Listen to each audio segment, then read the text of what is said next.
Samedi 18 octobre 2014, Madame, Messieurs, bonsoir et merci de votre fidélité.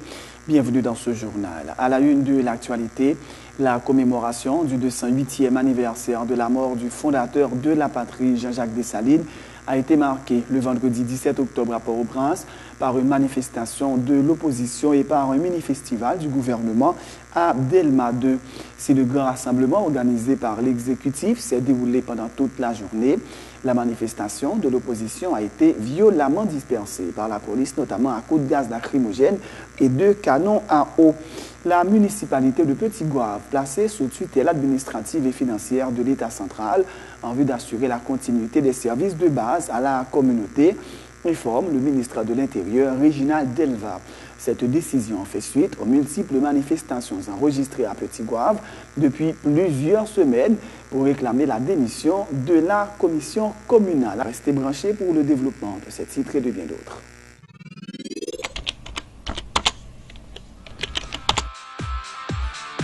Bienvenue dans cette édition d'Information Pulsation, l'essentiel de l'actualité de la journée. Merci de votre fidélité. Bienvenue dans ce premier numéro de Pulsation Week-end.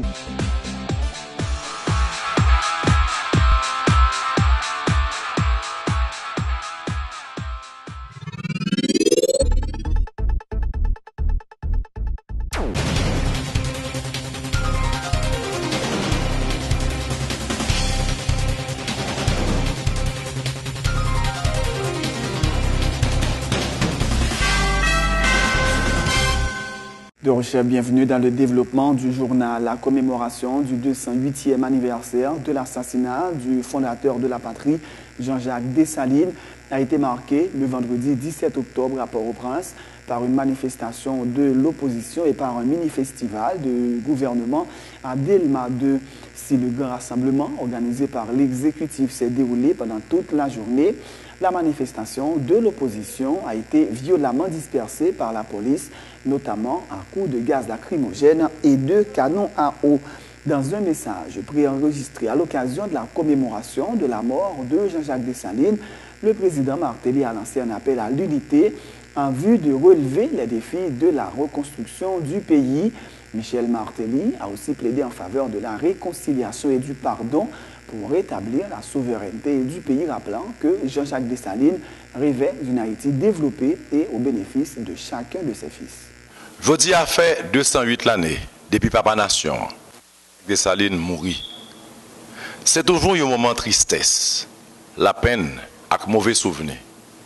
C'est en même temps un moment qui rappelle nous sacrifice gros poteau garçon ça a été fait pour concrétiser une autre vision sous terre ça.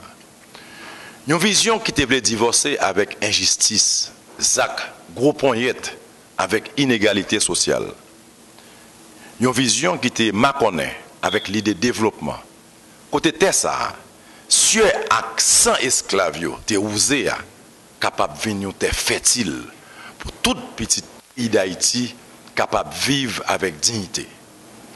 Une vision pour construire un pays côté tout le monde c'est monde. Côté tout le monde a même chance, a même droit. M'a continuer à faire chemin pour justice sociale là, qu'après j'arrête dans bâti plus l'école. Faire route pour permettre tout le monde rencontrer une avec l'autre, pour voir production nationale la monter, pour soins santé blayi tout côté. Commémoration date 17 octobre là, doit nous courage pour nous mettre force nous ensemble, pour nous dire non. Faut que ça finisse. Pour nous dire oui, faut que ça change. Faut que nous organiser nous, faut que nous entendre nous, coller tête nous, ramasser caractère nous, ramasser conviction nous, pour nous rétablir indépendance avec souveraineté, bout de ça qui relève nous chers maîtres, chers maîtresses. Commémoration 17 octobre ça, c'est un moment pour nous réconcilier avec tête nous, réconcilier une avec l'autre, prendre tête ensemble pour demain capibelle. Nous prenons trop de temps en route. L'île est pour Haïtiens, suspendre, détruire rêve haïtien. L'île est pour nous unir nous. Pour petite tête d'Haïti, nous faisons un seul. Pour ensemble, nous prenons décision pour ne pas faire bac encore. Mais au contraire, pour nous avancer sous chemin changement, progrès avec développement. Vive Papa Dessalines, vive Haïti. On vous le disait, la police a violemment dispersé à plusieurs reprises la manifestation de l'opposition en tirant à profusion des gaz lacrymogènes et en faisant usage des canons à eau. Une idée à travers ces images de la situation qui prévalait à Port-au-Prince ce vendredi 17 octobre lors de l'intervention des policiers pour disperser la manifestation de l'opposition.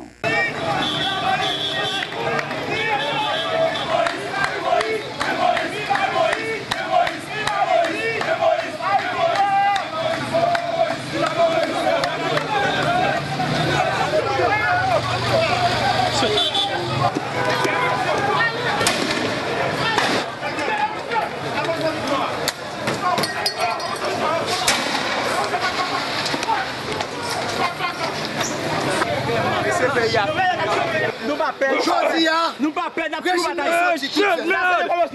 de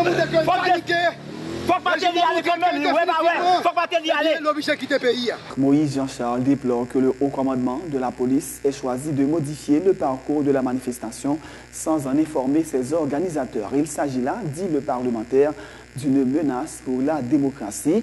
Il appelle à la mobilisation jusqu'au départ de l'équipe Martelly-Lamotte. Ça qui passe là, pendant Papa Dessalines, jeudi, son date symbolique qui a été assassinée, le gouvernement a décidé de faire festival, faire carnaval, alors que là on fait ça, on va encore monter, nous commencer la bourgeoisie qui a tué Papa Dessalines. Nous-mêmes qui prenons l'idéal de Dessalines comme symbole, non, comme idole, non, comme boussole, non, et bien nous avons décidé de jouer ça pour nous prendre date ça, pour nous transformer, pour nous mettre en sang. On sent qui est capable d'entrer dans la cage. Chaque haïtien. Liberté ou l'arbre. Nous tirons sur moi directement. Nous bombardons fait gaz. Il y a des gens qui bombardent. Pas de problème. Ça montre clairement. C'est la dictature qui est dans le pays. Dans le cadre de la commémoration du 208e anniversaire de la mort de l'empereur Jean-Jacques Dessalines, le musée du Panthéon national haïtien a organisé mercredi une conférence débat autour du thème Tous unis pour la mémoire de Dessalines. L'historien Georges Michel a dressé le portrait d'un homme digne du respect de toutes les générations d'Haïtiens et dont le nom ne devrait pas être utilisé pour servir des intérêts personnels. Dr Michel a également plaidé en faveur de la mise en place d'une commission d'enquête composée d'hommes de loi, d'historiens, de sociologues et de criminologues en vue de faire la lumière sur le complot ayant abouti à l'assassinat du père fondateur de la nation haïtienne. Sato Mamadou dit, il dit comme ça que lors Dessalines dans le caille, Général Vaval te bat Dessalines la descente la caille. Et Dessalines te fait Mademoiselle Vaval qui était âgée de 15 ans des propositions. C'est ça tout le monde a dit. Et que si fille a parlé papa prend ça très mal et papa fait ça le fait. Mais la famille Vaval a l'autre thèse qui allait plus loin que Paul Madioua, qui dit que Dessalines pas traité seulement à faire à Mademoiselle Vaval des compliments déplacés et que Dessalines avait joint l'acte, les gestes à la parole. Donc ça a expliqué que ça fait Général Vaval mauvais pile, gel mauvais, mais on a un compte avec un monde, on a fait personnel et que lui mettait tête li avec ennemi pour craser. Dans la guerre, on ne choisit pas ses alliés. Donc il y a le complot Geoffroy qui a avorté et le complot Vaval. Donc il faut que des gens, Koué Gaëtan Mator, Koué Georges Michel, Koué un bon l'autre historien, Pierre Buteau, Chita, pour suivre ça, mais on même pas. On est qu'un coup girin. On est qui gagne sans tremper tremper dans sa Dessalines. Juste un coup, il faut qu'on établit qui j'ai un complot à faire, qui monde qui touche Dessalines, et il faut que l'État haïtien gagne une position officielle, tout ça, pour l'adopter, rapport commission expert ça, pour nous finir la question avec des historiens, politologues, sociologues, criminologues, policiers, juges, avocats, magistrats, très nécessaire pour faire la lumière sur la question. De son côté, l'historien Gaëtan Mentor a lui déploré que les Haïtiens n'aient pas su tirer assez de leçons de l'histoire du pays, ce qui, fait-il remarquer, occasionne trop souvent la répétition de certaines erreurs. Pour construire le nouvel État, nous devons nous inspirer de l'idéal de Jean-Jacques Dessalines qui voulait une Haïti libre et souveraine, a indiqué Gaëtan Mentor. Un pays qui n'a pas de mémoire, un pays qui n'a pas chita sous passé, ou pas parler aucun côté. Présent à un chien, futur pas bon. Passé, connaissance passé essentielle pour vivre le présent et pour préparer l'avenir. Et c'est une plus grosse faiblesse haïtienne, c'est que nous ne pas prendre en considération les leçons du passé. Ça, c'est extrêmement important. Dessalines, c'est un projet qui peut réussir. Dessalines, c'est un projet qui est en cours. C'est un projet pour nous prendre en considération, nous, mulâtres blancs et nous toutes, pour nous fonder l'État ça que l'État rêvé pour nous. Tout autant que nous, ensemble, nous ne pouvons pas mettre tête nous ensemble pour que le projet ça prenne fin, pour tourner en bas et qui réussit, nous pas là-dedans. Pas garder Dessalines en termes de passé, on monde qui était mort. Il mourir net, c'est fini. Dessalines, c'est chaque petit haïtien qui est là, chaque haïtienne qui est là, chaque monde qui remet Haïti, même s'il n'est pas haïtien, c'est eux qui Dessalines là. Donc, leur tuer, leur craser, leur pas intégrer dans le projet social, c'est Dessalines qu'on continue à tuer. Et jusqu'à présent, crime Pont-Rouge, parricide Pont-Rouge, nous continuons à faire toujours. Il faut nous suspendre. Tout à fait autre chose. Le ministère de l'Intérieur et des collectivités territoriales a décidé de placer la municipalité de Petit-Goâve sous tutelle administrative et financière de l'État central en vue d'assurer la continuité des services de base à la communauté. Une note en date du 16 octobre signée par le ministre Réginald Delva précise que cette décision fait suite aux événements qui perturbent les activités dans la commune depuis plusieurs semaines et qui ont conduit au dysfonctionnement de l'administration municipale incapable d'assurer les services de base à la communauté. En effet, les manifestations se multiplient à Petit-Goâve depuis plusieurs semaines pour réclamer la démission de la commission communale. Un comité technique composé de cadres de la direction des collectivités territoriales du ministère a été mis en place avec pour mission de prendre et d'approuver les décisions liées à la gestion de la mairie de Petit-Goâve et favoriser la reprise des activités courantes. Le ministre du Commerce et de l'Industrie a tenté lundi de justifier l'augmentation des prix des produits pétroliers sur le marché local. Pour Wilson Lalo, il ne s'agit même pas d'une augmentation, mais d'un ajustement graduel en vue de réduire les pertes occasionnées par la subvention des produits pétroliers par l'État haïtien. Wilson Lalo a redit qu'une bonne partie de ces produits achetés en Haïti est consommée en République dominicaine, où le prix du gallon d'essence est nettement supérieur à celui pratiqué en Haïti. Le ministre Lalo assure que l'ajustement des prix à la pompe était devenu une nécessité, rappelant que le manque à gagner pour l'État haïtien sur l'année écoulée à cause de la subvention des prix des produits pétroliers était de plus de 8 milliards de gourdes. Moun k'ap distribue gaz, moun qui propriétaire de pompe, ils pas d'accord parce que le prix gaz augmenté et c'est alors que eux-mêmes viennent gagner moins que prix par revenu par a diminué, ils pas d'accord. Et c'était ça qui a passé pendant toute période. L'année dernière, c'est 8 milliards de gouttes que l'État a perdu dans le ça. Mais l'on regarde côté gaz n'a allé, une grosse partie dans le gaz ça, c'est en République dominicaine qui consomme. Pour qui ça? Parce que différence de prix entre Haïti et République dominicaine qui lui-même, depuis 2008, il y a un mécanisme compensatoire que met en place qui permet que le prix gaz a augmenté et ajuster le prix au tout. Eh bien, en République dominicaine, prix au gallon d'essence, c'est $1, il varie, dépendant du type d'essence, de $1,35 jusqu'à $1,70 plus cher que le gaz en Haïti. Je parle de dollars américains. Si nous n'avons pas fait aucun ajustement, le modèle pas nous, nous ne pas qu'un bel. Nous pas qu'un bel. Donc, pour l'instant, l'État haïtien n'a pas augmenté le prix gaz. Si on a augmenté le prix gaz, prix intégral, il faut 70, 80 gouttes en plus. Il n'a pas monté le prix gaz. Il a essayé d'ajuster le prix gaz pour réduire les pertes que l'État fait au niveau du budget. Donc, il n'a pas augmenté le prix gaz. Donc, c'est ajustement qu'il a fait graduel pour voir si on a limité perte qu'a fait côté l'État haïtien a subventionné pour beaucoup l'économie dominicaine, des consommateurs dominicains qui viennent acheter gaz directement en Haïti. Ou bien, d'ailleurs, étude que nous avons fait dans le ministère des Finances, c'était prouvé que 66% de subventions, c'est pour des gens qui sont riches que l'aller. Les gens qui sont pauvres, généralement, ils ont à peine 1 ou 2% de subventions. Donc, subventions, c'est les gens qui ont une grosse génératrice de caillou, qui ont une grosse automobile. Et c'est eux qui bénéficient. Et ils n'ont pas besoin d'eux-mêmes. Et c'est pour eux subventions. Donc, discussion qu'a fait qui dit que, à l'enfant, nous analysons, bien pour comprendre ce qui a passé.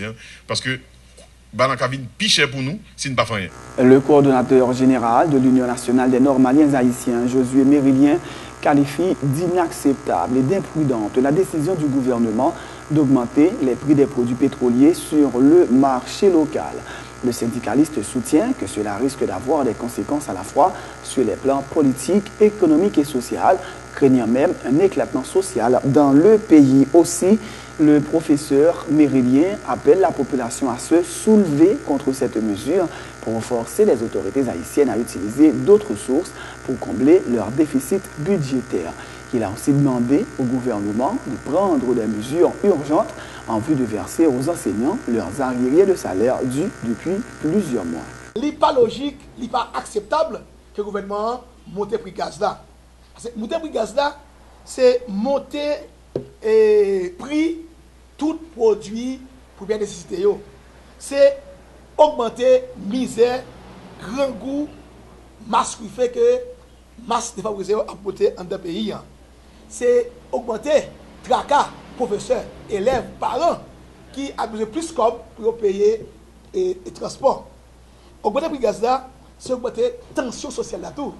Augmenter la tension entre passagers et chauffeurs, c'est augmenter le risque pour que les gens aient un état social dans le niveau pays. Nous, on voit que le gouvernement pro-technique l'a monté le gaz là petit pour arriver à 75 gouttes là. Donc, si on a le choix de nous, si on ne pas goutte, on ne peut pas tout faire d'un seul coup. Donc, nous comprenons ça, il n'est pas correct.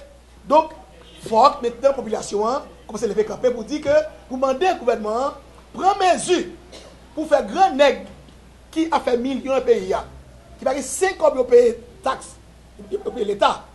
Grand nègre qui, je dis, qui met 60% taxes comme taxe pour la population dans le pays. Donc, grand nègre ça, il doit prendre mesure rapidement pour faire payer taxes. Laisse ça, l'État a trop comme pour payer l'emploi de l'État, pour faire éducation, pour faire route, pour mettre tout ça, le pays a besoin là-dedans. Donc, je dis, nous-mêmes, dans la plateforme haïtienne, des organisations éducatives, nous demandons des populations commencer à clarifier, lever camper pour le gouvernement retourner pour s'exprimer sur la décision monter le prix gaz là. Nous-mêmes demandons que le gaz là était déjà et que l'État a cherché 60% de taxes comme population qui a choisi de quitter les grands nègres qui ont fait millions de pays. Autre point de l'actualité, l'organisation internationale Miyamoto Global Disasters Relief annonce l'achèvement des travaux de reconstruction des locaux du lycée national de Cité-Soleil, complètement détruits lors du tremblement de terre de janvier 2010. Ces travaux ont été réalisés par des ingénieurs haïtiens qui avaient notamment reçu une formation de la firme internationale Miyamoto. Le président, Dr Kit Miyamoto, se félicite de la contribution du secteur privé haïtien des affaires au lever de fonds ayant permis de mener à terme cet ouvrage. MSC Trading SA, Série d'Haïti et la Chambre de commerce et d'industrie, entre autres, ont contribué à la réalisation du projet. Le lycée national de Cité-Soleil compte un effectif de 1500 élèves, selon la firme Miyamoto.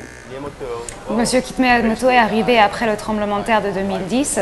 Il est venu juste après pour aider le gouvernement haïtien à calculer un petit peu tous les dommages qui se sont passés à Port-au-Prince et dans les environs. Donc, Miyamoto a travaillé avec la MTPTC et ils ont donné des formations à plus de 700 ingénieurs haïtiens pour après évaluer plus de 130 000 édifices en Haïti. L'ONG est financée par le secteur privé haïtien et le secteur privé dans d'autres pays aussi, et quelques gouvernements.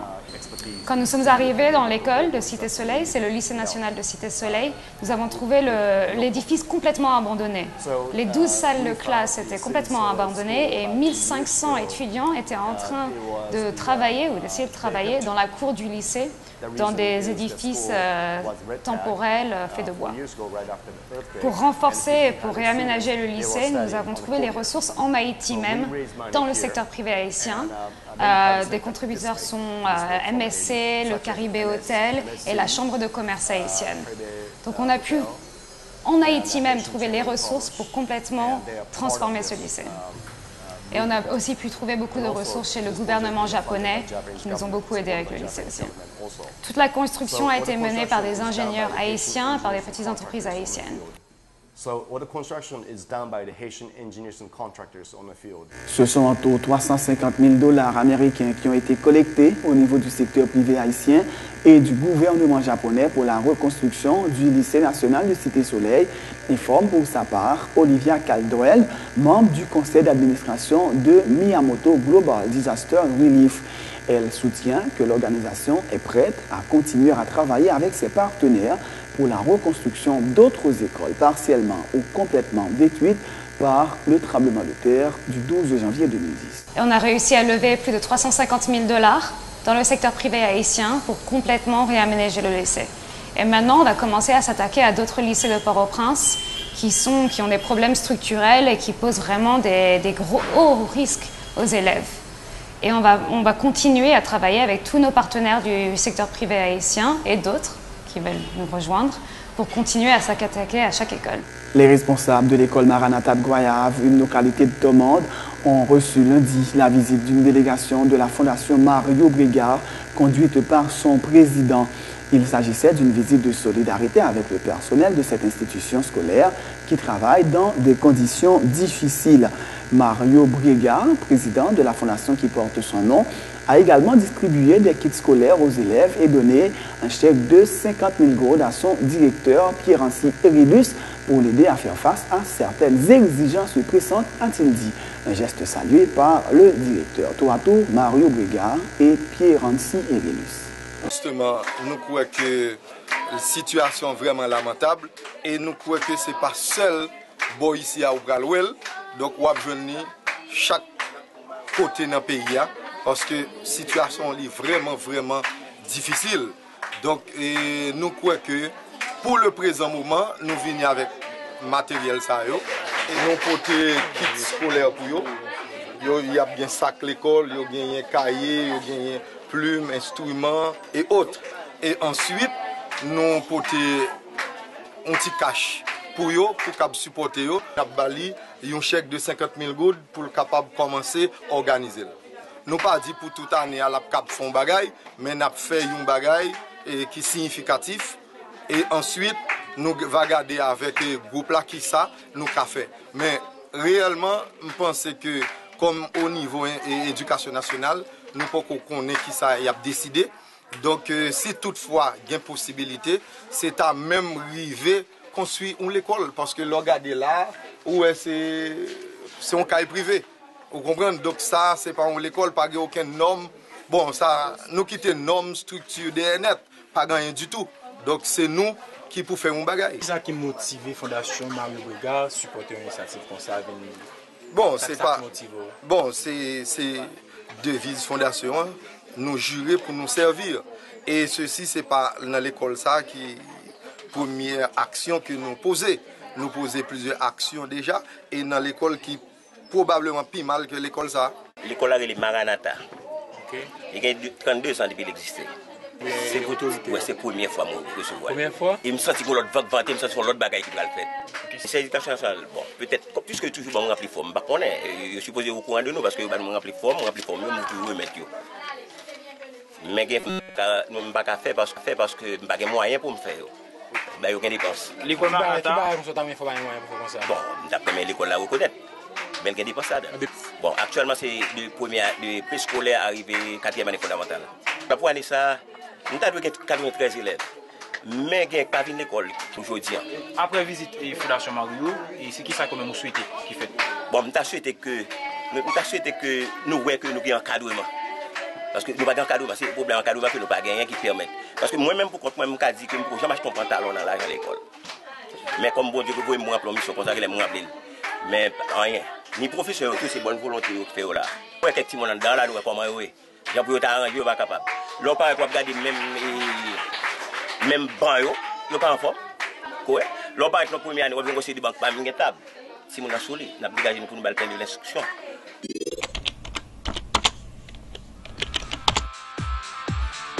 Bienvenue à cette édition d'Information Pulsation, l'essentiel de l'actualité de la journée. Merci de votre fidélité. Bienvenue dans ce premier numéro de Pulsation Week-end. C'est la fin de ce journal, Madame, Messieurs. Juste avant de vous quitter, voici le rappel des titres. La commémoration du 208e anniversaire de la mort du fondateur de la patrie, Jean-Jacques Dessalines, a été marquée le vendredi 17 octobre à Port-au-Prince par une manifestation de l'opposition et par un mini-festival du gouvernement à Delma 2. Si le grand rassemblement organisé par l'exécutif s'est déroulé pendant toute la journée, la manifestation de l'opposition a été violemment dispersée par la police, notamment à coups de gaz lacrymogène et de canons à eau.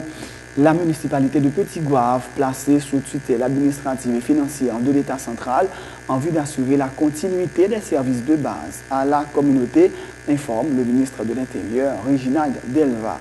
Cette décision fait suite aux multiples manifestations enregistrées à Petit-Goâve depuis plusieurs semaines pour réclamer la démission de la commission communale. C'est la fin de ce journal. Merci de l'avoir suivi. Bonne suite de programme sur Télé Pluriel.